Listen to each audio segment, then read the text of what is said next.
Assalamualaikum warahmatullahi wabarakatuh. Perkenalkan, nama saya Cindy Septiani dengan NPM 2022435000855. Kami dari kelompok 8 akan menjelaskan mengenai algoritma dan arsitektur Hopfield serta pengenalan arsitektur Hopfield Discrete. Pada slide pertama, ini menjelaskan tentang jaringan syaraf Hopfield. Hopfield merupakan salah satu jaringan syaraf tiruan atau artificial neural network yang dirancang untuk menyimpan dan mengingat pola data. Nah, konsepnya terinspirasi dari cara kerja manusia, yaitu kemampuan untuk mengingat kembali suatu informasi yang pernah disimpan. Jaringan ini termasuk recurrent neural network, artinya proses di dalam sistem berlangsung secara berulang. Setiap neuron di dalam jaringan saling terhubung dan akan terus memperbarui nilainya sampai mencapai kondisi yang stabil. Kondisi stabil tersebut menunjukkan bahwa sistem menemukan pola yang paling sesuai dengan data yang tersimpan. Karena memiliki kemampuan mengingat pola,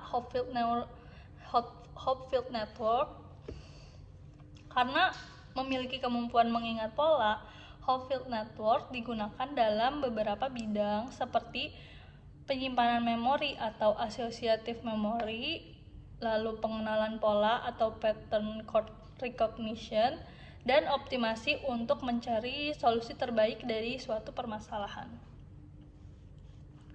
Keunikan utama dari jaringan ini adalah semua neuron saling terhubung satu sama lain, sehingga proses pencarian pola dapat dilakukan secara menyeluruh. Selain itu, Hopfield juga memiliki konsep energi sistem di mana sistem akan terus bergerak menuju keadaan dengan energi paling rendah atau paling stabil. Next slide. Arsitektur atau struktur dasar dari Hopfield Network.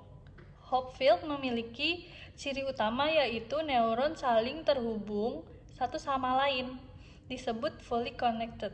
Jadi setiap neuron bisa saling mengirim informasi ke neuron lainnya. Kemudian, konsep dasar dalam Hopfield Network yaitu ada state, bobot atau wake, dan fungsi aktivasi. Yang pertama adalah state atau keadaan. State ini merupakan kumpulan nilai dari semua neuron di dalam jaringan. Jadi setiap neuron memiliki kondisi tertentu, lalu semua kondisi neuron tersebut digabung menjadi satu state. Nah, di sini ada S sama dengan S1, S2, S3, dan seterusnya. Rumus ini menjelaskan bahwa S adalah kumpulan dari nilai neuron dari neuron pertama sampai neuron ke N. Nah, konsep kedua adalah bobot atau weight. Bobot digunakan untuk menyimpan ingatan pola pada jaringan. Nilai bobot menentukan seberapa kuat hubungan antar neuron. Wij sama dengan Wji. Rumus ini berarti bobot bersifat simetris. Jadi hubungan neuron I ke J nilainya sama dengan hubungan neuron J ke I. Konsep ketiga adalah fungsi aktivasi. Fungsi ini digunakan untuk menentukan apakah neuron dalam keadaan aktif atau tidak aktif berdasarkan hasil perhitungan yang diterima oleh neuron. Nah, di sini ada penjelasan SI-nya plus 1 jika netnya lebih dari sama dengan 0 dan min 1 jika netnya kurang dari 0. Artinya, jika net lebih besar atau sama dengan 0, maka neuron aktif dengan nilai plus 1. Jika net kurang dari 0, maka neuron tidak aktif dengan nilai minus 1. Jadi secara sederhana, state menunjukkan kondisi neuron, bobot menyimpan pola ingatan, dan fungsi aktivasi menentukan hasil akhir dari setiap neuron. Selanjutnya, fungsi energi pada Hopfield Network. Konsep energi merupakan bagian paling penting di dalam jaringan Hopfield karena digunakan untuk menentukan apakah sistem sudah berada pada kondisi stabil atau belum. Rumus energinya adalah E sama dengan min setengah dikali sigma I dikali sigma J dikali WIJ dikali SI dikali SJ. Nah, keterangannya E adalah energi sistem, WIJ adalah bobot hubungan antar neuron, sedangkan SI dan SJ adalah keadaan atau state neuron. Rumus ini digunakan untuk menghitung tingkat energi di dalam jaringan.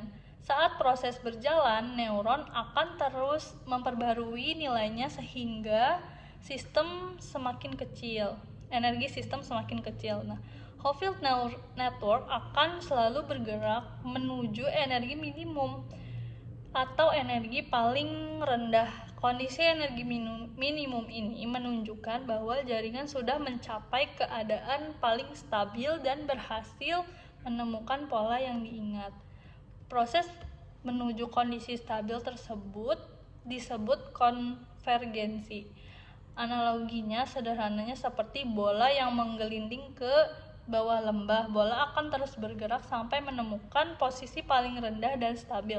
Sama seperti Hopfield network yang terus bekerja sampai menemukan pola yang paling cocok.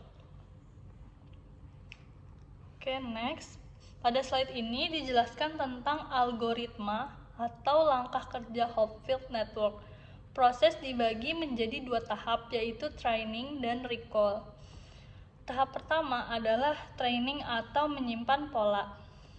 Pada tahap ini, jaringan belajar menyimpan pola menggunakan aturan Hebbian. Rumus yang digunakan yaitu WIJ sama dengan sigma dari SI dikali SJ. Artinya, bobot antara neuron dihitung dari hubungan antar nilai neuron pada pola yang disimpan. Langkah-langkah trainingnya yang pertama, menentukan pola yang ingin disimpan, kemudian mengubah pola menjadi bentuk bipolar yaitu +1 dan -1. Menghitung bobot hubungan antar neuron, lalu menyimpan hasilnya ke dalam matriks bobot. Tahap kedua adalah recall atau pengenalan pola. Pada tahap ini, jaringan mencoba mengenali kembali pola yang sudah disimpan, meskipun datanya bisa saja rusak atau terkena noise. Jaringan akan menghitung input setiap neuron dengan rumus net I sama dengan sigma dari WIJ dikali SJ. Keterangannya, net I adalah total input neuron, WIJ adalah bobot hubungan, dan SJ adalah nilai neuron lain.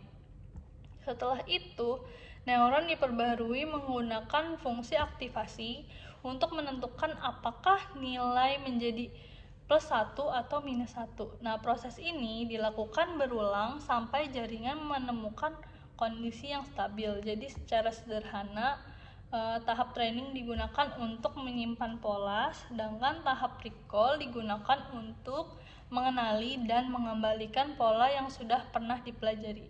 Sekian penjelasan dari saya, selanjutnya akan dijelaskan oleh rekan saya. Oke, perkenalkan, nama saya Yunisa Agustin dengan PN 2022435946. Di sini saya akan menjelaskan dari slide 7 sampai dengan slide 11. Di slide 7 ini kita akan membahas tentang Hopfield discrete. Hopfield discrete adalah jenis Hopfield network yang proses update neuronnya dilakukan secara bertahap atau per langkah, bukan secara kontinu. Nilai outputnya hanya memiliki 2 kemungkinan, yaitu +1 yang berarti neuronnya aktif atau -1 yang berarti neuronnya tidak aktif. Dalam Hopfield discrete terdapat 2 metode update. Metode pertama yaitu asynchronous update, yaitu neuron diperbarui satu persatu secara bergantian. Metode ini lebih stabil karena perubahan dilakukan perlahan sehingga jaringan lebih mudah mencapai kondisi konvergen atau stabil. Metode kedua adalah synchronous update, yaitu semua neuron diperbarui secara bersamaan. Metode ini lebih cepat, tetapi terkadang sistem bisa mengalami osilasi atau tidak mencapai kondisi stabil dengan baik. Karena alasan stabilitas pada implementasi Hopfield, biasanya metode asinkronus lebih sering digunakan. Selanjutnya di slide 8 ada pattern recognition.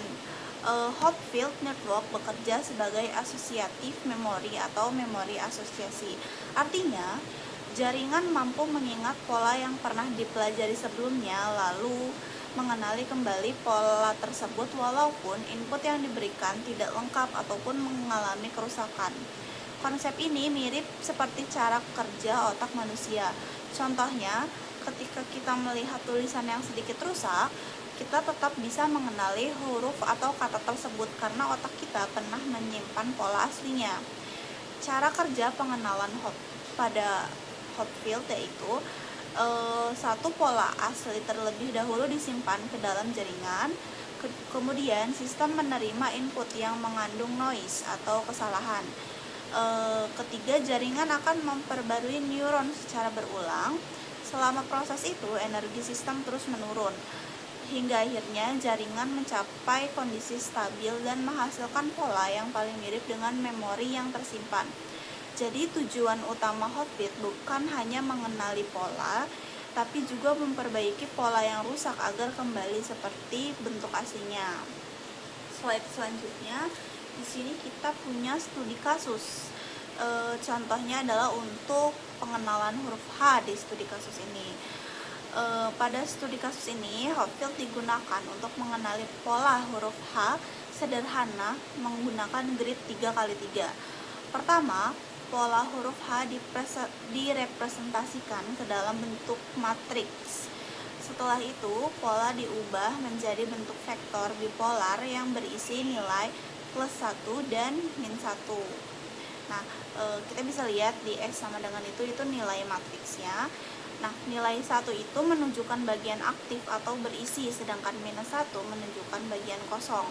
Selanjutnya dilakukan proses training menggunakan aturan Hebbian untuk membentuk matriks bobot. Bobot ini berfungsi menyimpan ciri khas dari pola huruf H sehingga jaringan dapat mengingat pola tersebut. Setelah proses training selesai, sistem diberikan input yang sudah mengalami noise atau kerusakan. Di sini bisa kita lihat X sama dengan, jadi kita ini udah inputin nilai yang sudah mengalami noise-nya. Pada input tersebut terdapat kesalahan pada bagian tengah pola. Walaupun input tidak sempurna, Hopfield tetap mencoba mengenali pola tersebut dengan cara mencocokkan input terhadap memori yang telah disimpan sebelumnya. Di slide 10 ini masih lanjutan dari studi kasus yang tadi. Pada tahap recall ini, sistem mulai melakukan proses perbaikan pola. Jadi, jaringan akan menghitung nilai input untuk setiap neuron berdasarkan bobot yang sudah dipelajari sebelumnya. Kemudian, hasil perhitungan tersebut diproses menggunakan fungsi aktivasi dengan aturan jika nilai lebih besar atau sama dengan 0, maka output menjadi 1.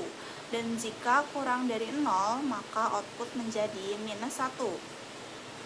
Neuron diperbarui secara berulang sehingga jaringan mencapai kondisi stabil. Setelah beberapa iterasi, pola output akhirnya kembali menjadi pola huruf H yang asli. Hal ini menunjukkan bahwa Hopfield berhasil mengenali pola yang benar, memperbaiki bagian yang rusak, dan mengembalikan pola sesuai memori yang tersimpan. Secara intuitif, proses ini mirip seperti manusia yang tetap bisa mengenali tulisan atau gambar walaupun sebagian bentuknya hilang atau rusak. Kelebihan Hopfield pada kasus ini yaitu tahan terhadap noise dan tidak memerlukan data pelatihan yang jumlah besar. Namun, jika terlalu banyak pola disimpan, jaringan bisa mengalami kesalahan pengenalan atau masuk ke kondisi yang disebut spurious state, yaitu pola stabil yang sebenarnya tidak pernah disimpan. Selanjutnya, slide 11 yaitu kesimpulan. Berdasarkan pembahasan yang telah dijelaskan, dapat disimpulkan bahwa Hopfield Network merupakan salah satu metode pada jaringan syaraf tiruan yang digunakan untuk menyimpan dan mengenali pola. Hopfield bekerja menggunakan neuron yang saling terhubung dan memiliki nilai bipolar yaitu +1 dan -1.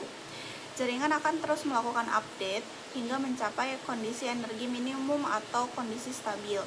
Keunggulan utama Hopfield adalah kemampuannya dalam memperbaiki pola yang rusak dan tidak lengkap, sehingga sangat cocok digunakan sebagai asosiatif memory dan pattern recognition.